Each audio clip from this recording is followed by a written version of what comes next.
আসসালামু আলাইকুম ফ্রেন্ড, কেমন আছেন সবাই? আজকে আমি আপনাদের সঙ্গে শেয়ার করব কম কাপড় দিয়ে কিভাবে এই ধরনের রাউন্ড জামাগুলো কাটিং করবেন এবং সেলাই করবেন। তো এখানে আমি 20 ইঞ্চি লম্বা এবং 24 ইঞ্চি বডির একটি জামা তৈরি করেছি। এই জামাটি তৈরি করার জন্য সাধারণত আমাদের 2 হাত বহরের কাপড় 1 গজ 10 গিরা কাপড়ের প্রয়োজন, কিন্তু আমার এখানে আছে 1 গজ 4 গিরা কাপড়। তো 1 গজ 4 গিরা কাপড় দিয়ে আমি কিভাবে জামাটি কাটিং করব সেটাই শেয়ার করছি। এখানে আমি একটা কাপড়কে 4 ভাঁজ করে নিয়েছি এবং 7 ইঞ্চি লম্বা বডির জন্য আমি 1 ইঞ্চি এক্সট্রা কাপড় নিয়ে 8 ইঞ্চিতে কাপড়টা কাটিং করে নিয়েছি। শোল্ডারের জন্য 4 ইঞ্চি এবং আর্মহোলের জন্য এখানে আমি 4 ইঞ্চি লম্বা কাপড় নিয়ে নিয়েছি। 24-এর 4 ভাগের 1 ভাগ 6 ইঞ্চি এবং সেলাইয়ের জন্য এক্সট্রা 1 ইঞ্চিতে একটি দাগ দিয়ে নিয়েছি। গলার চওড়া নিয়েছি এখানে আমি 2 ইঞ্চি এবং পিছনের গলার জন্য ডিপটা নিয়েছি এখানে আমি 2 ইঞ্চি করে। আর সামনের গলার জন্য আমি 3 ইঞ্চিতে একটা দাগ দিয়ে এটাকে রাউন্ড করে নিয়েছি। আর্মহোলটা রাউন্ড শেপ দিয়ে নিয়ে এখানে আমি দাগ অনুযায়ী কাপড়টা কাটিং করে নিচ্ছি।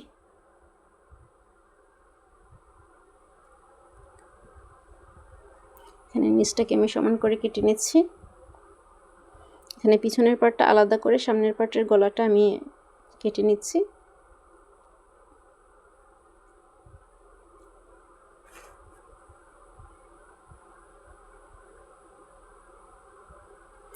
এখানে আমি নিচের অংশ সেলাই করার জন্য সাধারণত 4 ভাঁজ কাপড় একসাথে নিতে হয়, কিন্তু যেহেতু আমাদের এখানে কাপড় কম আছে তাই এটাকে আমি 2 ভাঁজ কাপড়টাকে নিয়ে আমি এখানে কোনাকুনি করে নিয়েছি।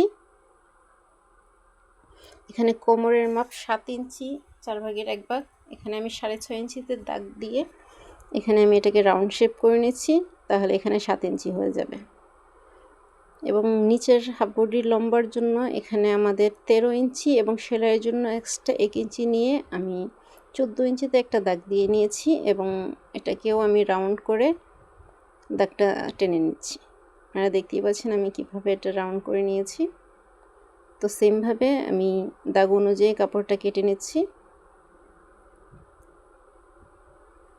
দেখতেই পাচ্ছেন এখন আমি আরেকটা পার্ট সেলাই করার জন্য এই কাপড়টির ওপর প্রান্ত থেকে কোনাকুনিভাবে আমি কাপড়টাকে ভাঁজ করে নিয়েছি এবং যে একটা পার্ট কাটিং করেছিলাম সেটাকে উপরে রেখে আমি ওপর পার্টটা কাটিং করে নিচ্ছি।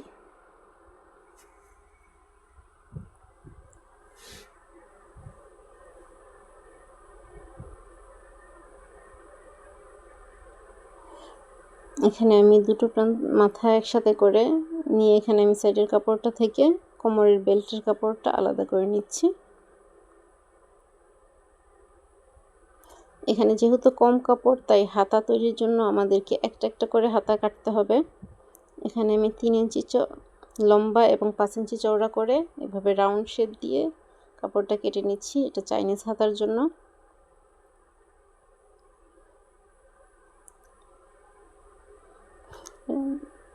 এভাবে সেমভাবে আমি আরেকটি হাতা কেটে নিচ্ছি। যেহেতু এখানে কম কাপড় তাই আমাদেরকে এভাবেই কাটতে হবে।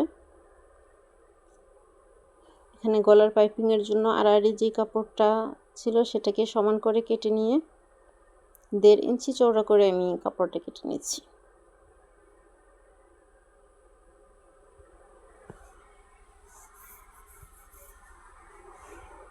এখানে আমি বাটন হোলের জন্য 1.5 ইঞ্চি চওড়া এবং 4-5 ইঞ্চি লম্বা করে কাপড়টা নিয়ে নিয়েছি। দেখতেই পাচ্ছেন আমাদের কাপড়টা কাটা কমপ্লিট হয়ে গেছে। এখন আপনাদের সঙ্গে এই জামাটির সেলাই শেয়ার করব। এখানে আমি পিছনের পার্টটা নিয়েছি এবং বোতামের ঘর করার জন্য এখানে আমি কাপড়টাকে সেলাই করে নিচ্ছি মাঝ বরাবর।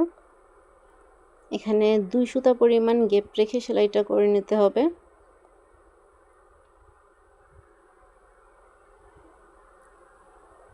দেখতে পাচ্ছেন সেলাইয়ের মাঝ বরাবর কেটে নিতে হবে এবং দুই পাশে কোণাটাতেও একটু কেটে নিতে হবে। এটাকে আমি উল্টে সেলাই করে নিচ্ছি। ভিডিওটা যদি আপনাদের একটু ভালো লেগে থাকে অবশ্যই চ্যানেলটিকে সাবস্ক্রাইব করে আমার পাশেই থাকবেন।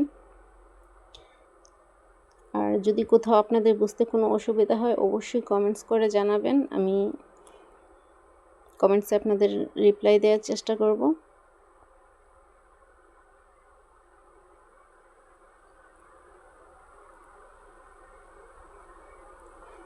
এখানে আমি বোতামের ঘরটিও তৈরি করে নিয়েছি।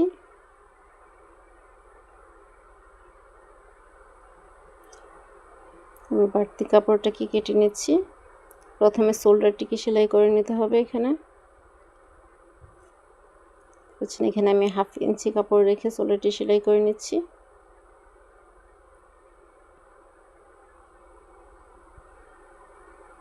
শোল্ডারে অবশ্যই ডাবল সেলাই দিয়ে নিতে হবে।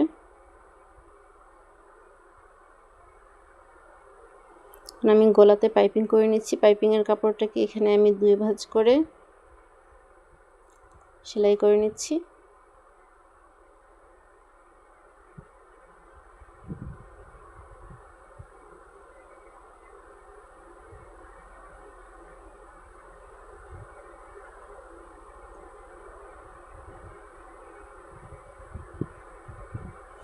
এবার এই পাইপিংটাকে আমি মাথার বাড়তি কাপড়টাকে ভাঁজ করে নিয়ে মুড়িয়ে এটাকে সেলাই করে নিচ্ছি। আপনাদের যতটুকু চিকন মোটা প্রয়োজন সেই অনুযায়ী কাপড়টাকে মুড়িয়ে নিয়ে সেলাই করে নেবেন।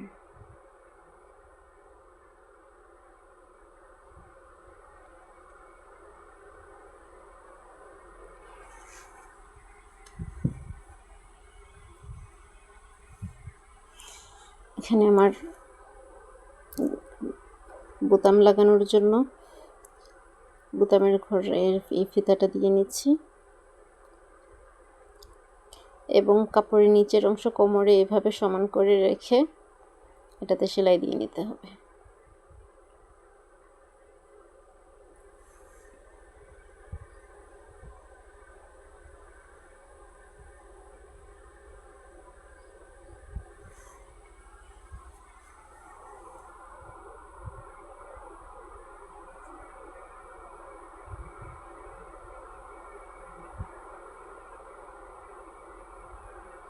এখানে আমি কাপড়টিকে উল্টে নিয়ে সোজা পাশে একটা চাপ সেলাই দিয়ে নিচ্ছি। এভাবে আমি দুটো পাটি সেলাই করে নিয়েছি এবং এখানে আমি ফিতার কাপড়টি সেলাই করে নিচ্ছি।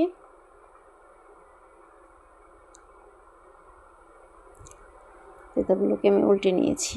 এবার এখানে 1 ইঞ্চি কাপড় রেখে আমি জামাটা সেলাই করে নিচ্ছি এবং এখানে দেখতেই পাচ্ছেন আমি ফিতাটাকে ভিতরে রেখে সেলাই করে নিচ্ছি।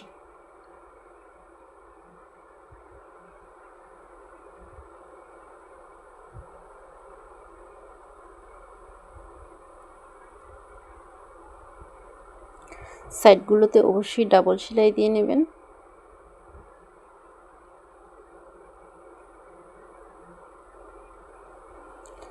সেমভাবে আমি দুটো পাটি সেলাই করে নেব। এবার আমি এটাতে হাতা জয়েন করব। হাতা জয়েন করার জন্য এখানে আমি একটা হাতা নিয়ে ঘুরিয়ে ঘুরিয়ে এভাবে মেপে নিচ্ছি। যেখানে সেলাই পর্যন্ত এখানে একটা মার্ক করে নিতে হবে এবং হাতাটার ভাঁজটা খুলে নিয়ে এভাবে একটার উপর আরেকটা কাপড় রেখে সেলাই করে নিতে হবে।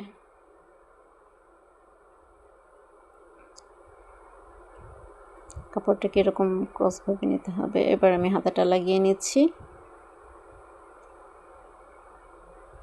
এটাকে এভাবে খুলে নিয়ে সেলাইটাকে সমানভাবে রেখে জামার হাতায় যেখানে কাটমার্কটা ছিল সেই বরাবর রেখে হাতাটা সেলাই করে নিতে হবে।